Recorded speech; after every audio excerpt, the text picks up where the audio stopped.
Sebelum yang maafku, hidupmu takkan menentu, bahagiamu kamu bagaikan bulan debu.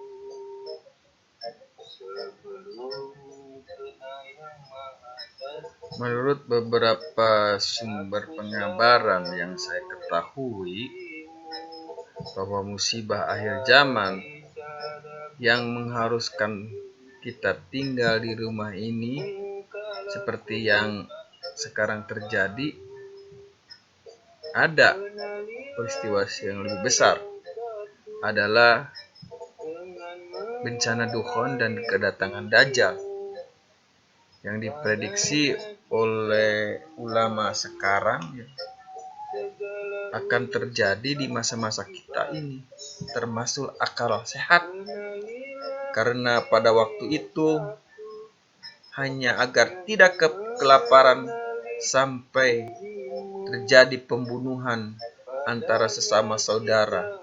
Masa kita seperti seekor ulat yang dari ditakuti menjadi yang dicari.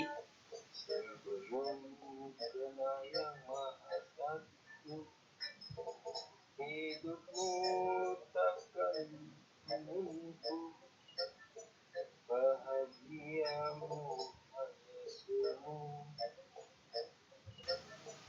Assalamualaikum warahmatullahi wabarakatuh. Innal hamdalillah wa bihi nasta'in ala umuri dunya wad din.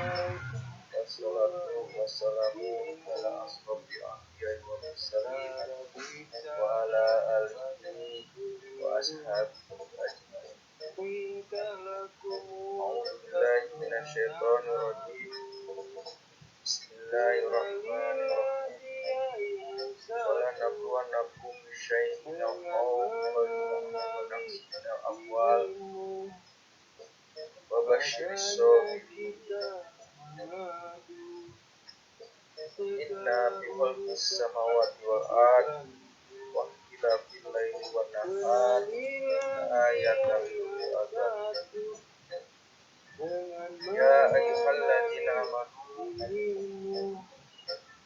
kutiba alaikum siyam kama kutiba alal ladzina min qablikum la'allakum tattaqun.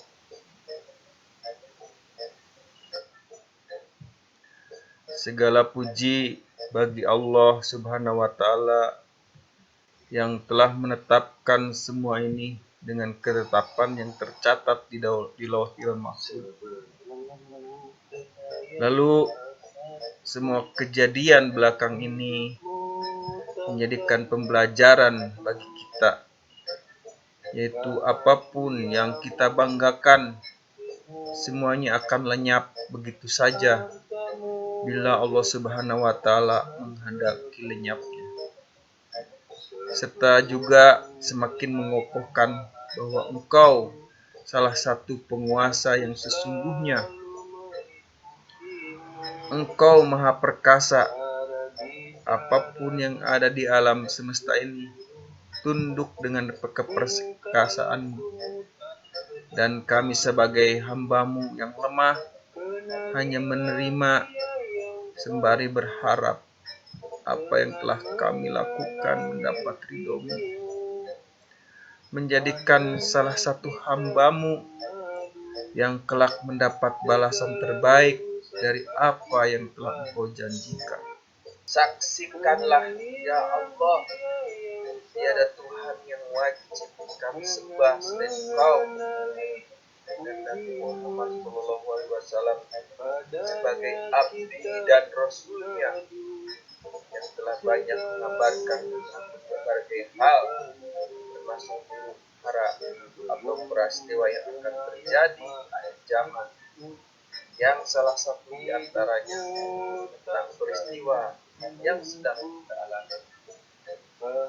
Kami sebagai manusia yang hidup di hari-hari terakhir zaman ini mengimani tentang semua yang disabdakan Nabi nyata kami alami dan rasakan sekarang. Maka saksikanlah ya Allah bahwa sungguh beliau Sallallahu Alaihi Wasallam telah mengamalkan. Kemudian kami meyakini semua yang terjadi sekarang ini merupakan rangkaian peristiwa dan peristiwa besar yang lainnya yang akan datang di masa nanti. Dan peristiwa ini sebagai pemanasan awal agar kami terlatih menghadapi semua rangkaian musibah tersebut. Inilah hikmahnya. Sungguh kami menyadari kehilapan yang telah kami perbuat. Untuk itu teguhkanlah agar kami bisa bertahan, serta bimbinglah kami untuk selalu tegar setiap menghadapi ujianmu sekarang atau nanti. Wallahu a'lam. Ingatlah saudaraku, sebagaimana telah disabdakan oleh Nabi kita, bahwa kita hidup di akhir zaman akan diliputi berbagai macam bencana. Maka untuk menghadapinya diperlukan kesabaran, sebagaimana disabdakan oleh difirmankan Allah Subhanahu wa taala dalam Al-Qur'an Al-Baqarah 155 sampai 150. A'udzu billahi minasy syaithanir rajim.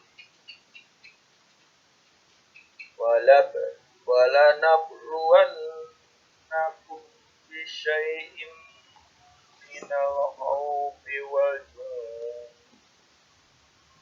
وَنَقْصٍ مِّنَ الْأَمْوَالِ وَالْأَنفُسِ وَالثَّمَرَاتِ وَبَشِّرِ الصَّابِرِينَ الَّذِينَ إِذَا أَصَابَتْهُم مُّصِيبَةٌ قَالُوا إِنَّا لِلَّهِ وَإِنَّا إِلَيْهِ راجعون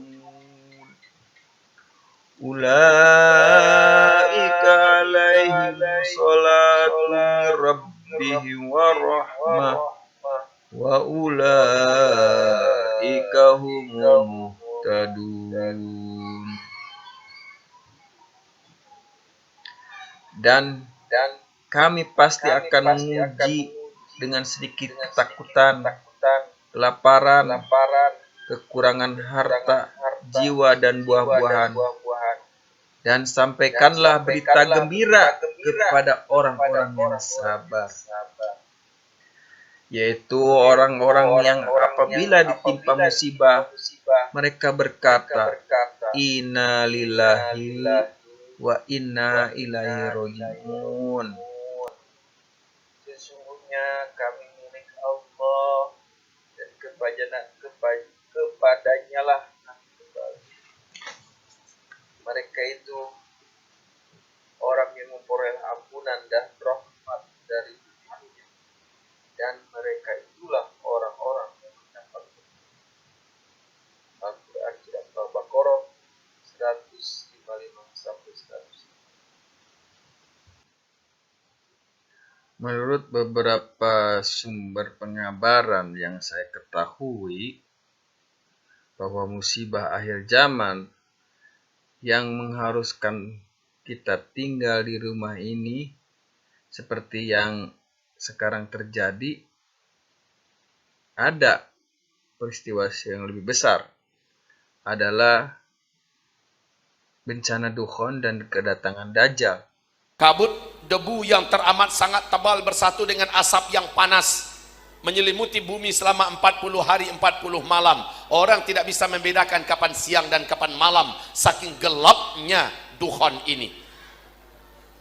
Kalian mendekatkan telapak tangan tidak mampu melihat apa-apa. Lamanya dukhon 40 hari 40 malam. Dukhon menyusulah tanda besar kiamat yang kedua, dan ini petaka terbesar sejak bumi diciptakan. Seluruh nabi dan rasul khawatir dengan munculnya tanda besar kiamat yang kedua ini. yaitu lepasnya Dajjal. Yang diprediksi oleh ulama sekarang ya, akan terjadi di masa-masa kita ini. Yang kegeterian dan kengeriannya melebihi musibah COVID-19 ini. Karena kembali ke zaman tanpa teknologi. Itu setelah Dukhan. Setelah Dukhan, ternyata seluruh teknologi setelah Dukhan berhenti total. Tidak ada lagi teknologi yang bisa dipakai. Listrik tidak ada. Mobil masih ada tapi tidak bisa dibawa jalan. Motor masih ada tapi tidak bisa di starter. Pesawat terbang sudah berhenti. Semua yang sifatnya teknologi semua berhenti. Kata Rasulullah, nanti kalian semua akan kembali seperti zaman ini. Kalian semua kembali seperti zaman ini. Kalian semua kembali seperti zaman ini. Kendaraan kalian pada saat itu kembali menggunakan kuda, dan kalian berperang saat itu menggunakan pedang, tombak dan panah. Pada waktu itu tidak akan ada listrik seperti sekarang. Penemuan teknologi yang telah kita rasakan kebaikan serta telah memudahkan urusan kita musnah semuanya. Pada waktu terjadinya musibah Ad-Duhan dan kedatangan Dajjal laknatullah, kalau kita keluar rumah seperti sebebas kita sekarang, akan mendapatkan kerugian terbesar. Apalagi kalau sampai keluar rumah mendekati Dajjal, akan hilang keimanan kita. Dan kehilangan iman merupakan musibah yang sangat besar. Maka dari itu, peristiwa sekarang yang berupa mewabahnya COVID-19, jadikanlah latihan awal agar kita sabar tinggal di rumah. Dan bila nanti peristiwa lebih besar dari yang sekarang, yaitu Ad-Duhan dan kedatangan Dajjal laknatullah yang mau gak mau akan kita hadapi, kita telah melakukan persiapan.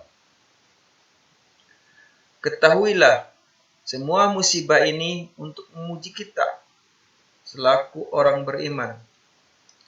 Lalu seperti saya katakan tadi, musibah Dukhan dan kedatangan Dajjal laknatullah merupakan bencana yang sangat dikhawatirkan setiap para nabi, karena akan mematikan semuanya, termasuk akal sehat. Karena pada waktu itu hanya agar tidak kelaparan sampai terjadi pembunuhan antara sesama saudara. Namun ketahuilah, balasan yang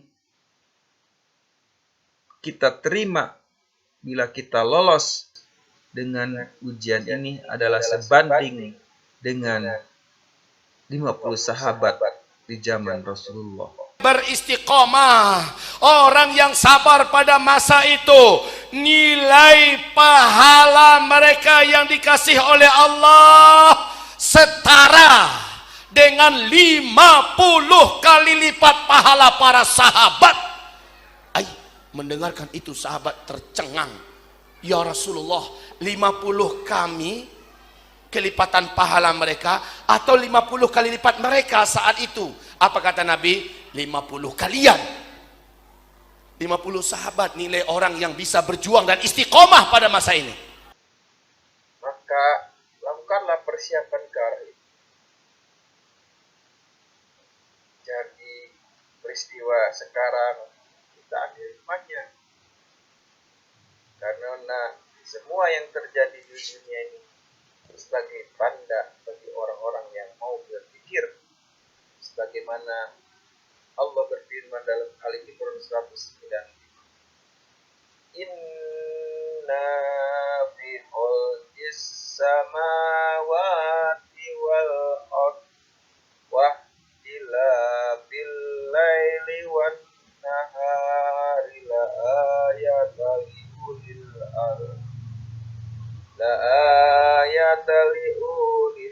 albab. Sesungguhnya dalam penciptaan langit dan bumi dan pergantian malam dan siang terdapat tanda-tanda kebesaran Allah bagi orang-orang yang berakal. Mari kita tambah-tambah lagi kesabaran, apalagi sebentar lagi kita akan kedatangan juga bulan yang menuntut kita untuk sabar, yaitu Ramadan. Semoga di Ramadan kali ini kita semakin tambah kesabaran, keimanan, ketawakalan. Maka marilah kita sambut kedatangan. Seperti kita ketahui, di bulan ini kita dituntut untuk berpuasa, sabar, menahan untuk tidak makan dan minum, serta yang membatalkan dari terbit fajar sampai terbenam matahari selama sebulan. Yang petunjuk pelaksanaannya kita semua pasti telah memahami. Dan untuk hal ini saya tidak akan membahas tentang masalah ini, tapi hal lain yang perlu Anda ketahuilah bahwa berpuasa itu tidak hanya dilakukan oleh kita manusia saja, tapi tumbuhan serta hewan pun mereka berpuasa. Sebuah proses fase kehidupan bagi hidup yang kalau kita amati atau direnungi ada pembelajaran bagi kita, serta memotivasi kita. Sebagaimana tujuan dari berpuasa itu, yaitu menjadikan takwa, itu kan ke arah yang lebih baik. Maka perhatikanlah firman Allah dalam Al-Baqarah 183 sampai 184. A'udzu billahi minasy syaithanir rajim. Ya ayyuhalladzina amanu kutiba 'alaikumus syiyam kama kutiba 'alal ladzina min qablikum la'allakum tattaqun. Ayyaman ma'dudatin faman kana minkum maridan aw 'ala safarin fa'idatum min ayyamin ukhar wa 'alal ladzina yutiqunahu fidyatun ta'amu miskin faman tata'awa khairan fahuwa khair faman tatawwa khairan fahuwa khair faman tatawwa khairan fahuwa khairun lah wa antasumu khairul lakum kuntum ta'lamun. Wahai orang-orang yang beriman, diwajibkan atas kamu berpuasa sebagaimana diwajibkan atas orang-orang sebelum kamu agar kamu bertakwa, yaitu beberapa hari. Maka barang siapa di antaramu sakit atau dalam perjalanan lalu tidak berpuasa, maka wajib mengganti sebanyak hari yang dia tidak berpuasa itu di lain hari. Dan bagi orang yang berat melaksanakannya, wajib membayar fidyah, yaitu memberikan makan seorang miskin. Tapi barang siapa dengan kerelaan hati mengerjakan kebaikan, maka itu lebih baik bagimu, dan puasamu itu lebih baik bagimu jika kamu bertakwa. Jadi puasa puasa itu akan menjadikan kita manusia yang baru, orang takwa. Dilakukan selama beberapa hari. Hal ini juga dilakukan untuk Allah yang lain, tumbuhan melalui biji yang ditebar beberapa hari, lalu tumbuh jadi tunas dan pohon. Ayam puasanya dengan mengerami telur, lalu telur menjadi seekor anak ayam. Ular yang membalut dirinya jadi kepompong, lalu jadi seekor kupu-kupu. Jadi puasanya itu jadi kepompong.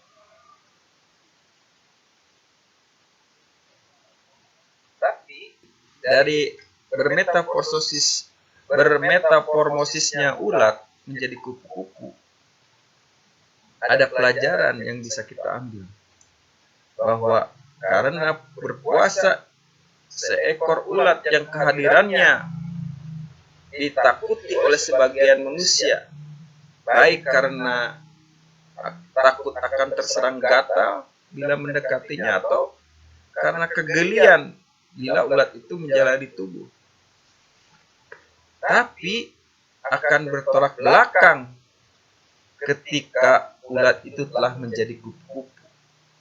Banyak manusia memburunya, bahkan untuk jenis tertentu bisa mahal harganya karena bisa dijadikan koleksi.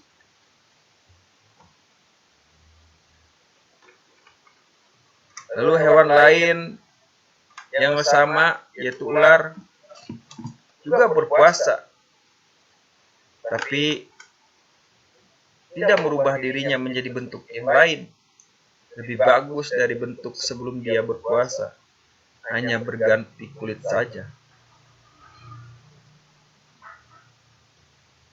Bahkan bisa jadi lebih buas setelah berganti kulit. Marilah kita ambil ibrohnya dari puasa kedua hewan ini. Jadikanlah puasa kita seperti seekor ulat yang dari ditakuti menjadi yang dicari. Kemudian bahwa apa saja yang sedang menimpa kita sekarang ini atau nanti di Ramadan bila tiba, setelah usai ujian dari Allah Subhanahu wa Ta'ala, kita harus keluar menjadi pribadi yang lain, lebih bagus dari sebelumnya.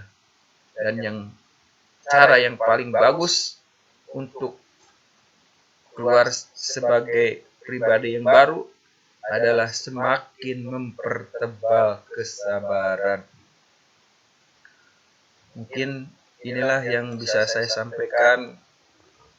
Apa yang datangnya, yang saya keluarkan ada kebaikan, itu datangnya dari Allah Subhanahu wa Ta'ala.